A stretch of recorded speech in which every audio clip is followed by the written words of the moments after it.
We want justice.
खुलुमबाय गासिबो भिउवार्सफोरजों लोगोसे जों दिनै जरहाट फरायसालिमा दालाइसा दुलाराय फरायसा आफादनि बानजायनायाव जोङो जुथायै जरहाट कलेज स्टुडेन्टस इउनियन आरो बेजों लोगोसे बड'लेण्ड टेलेन्ट ससाइटि जुथायैनो जों दिनै बे खुंथाय हाबाफारि लादों।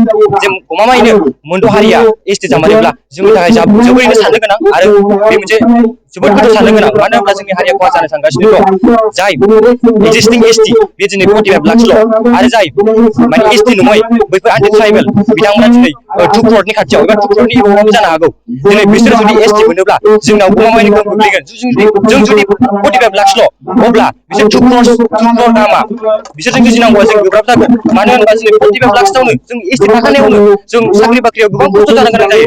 जुदि जोंनि थाखानाय रिजार्भेसन 7.5% इन्डियायाव, ओमफ्राय आसामाव 10%खौ जों एसटिखौ हरनांगौब्ला जों हारिमु थानांगौआ जोबोद गोब्राब जागोन। आरोबाव जोंनि बै जायफोर दैदेनगिरि बर'नि गिदिर गोलावफोर बिथांमोना हारि हिसाबै गोख्रों राव बुंनांगोन। जोङो नुदों बैफोर दिनै राभानि MLA एमपिफोरा गोख्रों राव बुंदों हारिनि थाखाय सोमावसारदों एबा दिनै हारि हिसाबै बिसोरो मा गावनि CM बिबानखौहाय जोंनि CM बिबाना थैजासिम थाया होननानै राभा हारिया बुंदों, माने राभानि MLA एबा CMफोरा बुंदों। अब्ला जों मानो बर' हारिनि दैदेनगिरिफोरा बुंनो हाया? दिनै गुबुन हारिफोरजों जोंनि हायावनो जोंनि बिथायावनो मानो हुमखि होजाखो? बर' हारिया दिनै गावखौनो खालामोब्ला हारि राव थुनलाइ थासेयावबो बेबायदि हुमखि होजानो नाङा। जों हारि हिसाबै जों बेयाव गसंथागोन। जों लाइमोन हिसाबै बेवहाय जों गोख्रों बिबाव लागोन। बेजों लोगोसे दिनै बड'लेण्ड इउनिभारसिटिनि आदामोना माखासे जोंखौ लिडिं खालामदों। बे लिडिं हिसाबै जोंबो इउनिभारसिटियाव बाहागो लागोन।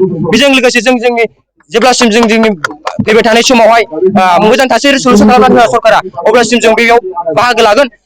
बे जेंनाखौ जेसेबांनाखि सुस्रांना होआ जों सोमावसारनायखौ बन्द' खालामा। बेजों लोगोसे जोंनि गासिबो लाइमोनफोरा बै जानाय नेपालाव जेरैबायदि जेनजेट जादों बेफोरबायदि रोखोमैबो जानो हागौ।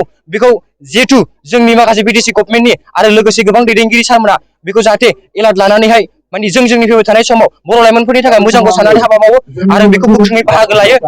बेखौ आं मिजिंथिनानै आंनि बुंनांगौ खिनिखौ बेखिनियाव फोजोबबाय। गोजोन्थों। Pertama berbangga lagi orang kecil surai news channel hebat bangsa participate ke sisa. Pertama orang yang bangga pada G6 community itu na GST status GLON of the OST status aning totally opposed ke siapa tim bukan already Gmardo ST masih pada umar ni already benefits on tungca. Mana oke ugunon tungca mana uguna reserve seats udah already kom. So ning Jurata College Arts of Simon Ning yan apos kasi je wo G6 community dina jio ST status lo to wo ning jibune ban ning mani malan manchana ara jipang ding yo ning kondo saja ning andolon kasi pangajigna prosesi saya ning lagi ning leya anipang ning ini दा बे समाव आङो सोंनायनि फिननायखौ आखायाव लादों। दिनै जोंहा आसाम सरकारा जे 6था जनगोष्ठीनि एसटि होनायनि सायाव फंनैसोबाबो बिबुंथि लाखिनो आङो आखायाव लादों। जे दिनै जनता फरायसालिमानि मोखाङाव जोङो जनता फरायसालिमा दालाइसा दुलाराय बर' फरायसा आफादनि जानानै जे मोनसे फोरबो हाबाफारि लादों। बे फोरबो हाबाफारिया बिनि मेन गुबै थांखियानो जाबाय जे एसटि होनो नागिरनायनि सायाव जोंनि फोरबो साननाय जे जोंनि मोनद' जनगोष्ठीनो एसटि होयोब्ला जोंनि थाखानाय एसटिफोरा माबायदि खहा जागोन माबायदि खहा जाया बिनि सायाव लानानै जोङो दिनै बे हाबाफारिखौ लानाय जादों। जोङो नुनो मोनो जे दिनै ससियेल मिडिया नुगासिनो जे आसाम सरकारा 6टा जनगोष्ठीनो एसटि होनो रेडि जाबाय आरो सेन्ट्रेल गभर्नमेन्टनिबो हरबायना जोङो खोनानो मोनदों। नाथाय हाग्रामा महिलारि बिथाङा सिगां समाव इउनेस्क' हरनाय बायदियै बिथांनि हेंथायै दिनै जोङो फोजोबस्रांदों। बिथाङा जे गावनि राजखान्थि लाबारावनि थाखाय जोंनि फरायसाफोरनि इयुन जोंनि नों आं बिदा फंबाय बिनानाव गासैबो इयुनखौ सानालासे बिथाङा गावनि राजखान्थि लाबारावनि थाखायल' बियो दिनै जे एसटि जासिब लानानै गावनि इलेक्सननि लाबारखौ लानानै जे जोंनि फरायसाफोरनि इयुनखौ खोमसि खालामनो आखायाव लादों। दा बिनि हेंथायै जोङो फोजोबस्रांगोन आरो दिनैनि बे जोंनि जनता फरायसालिमा मोखाङाव फोजोबस्रांनाय हाबाफारिया दिनैल' नङा, जेब्लासिम जोंनि बे फोजोबस्रांनाय हाबाफारिया जाफुङा जेब्लासिम जोङो फोजोबस्रांगोन आरो फोजोबस्रांबाय थागोन। आरो बे दिनै मोनसे जोंनि जनता फरायसालिमायाव खनसे जागायदों। बे जागायनाया जाबाय मोनसे ट्रेलारसो आरो बेनिफ्राय बांसिन जोंनि स्टुडेन्ट गेदारिं खालामगोन आरो जेब्लासिम एसटि होनायनि डिमान्डआ बन्द जाया अब्लासिम जोङो सोमावसारगोन।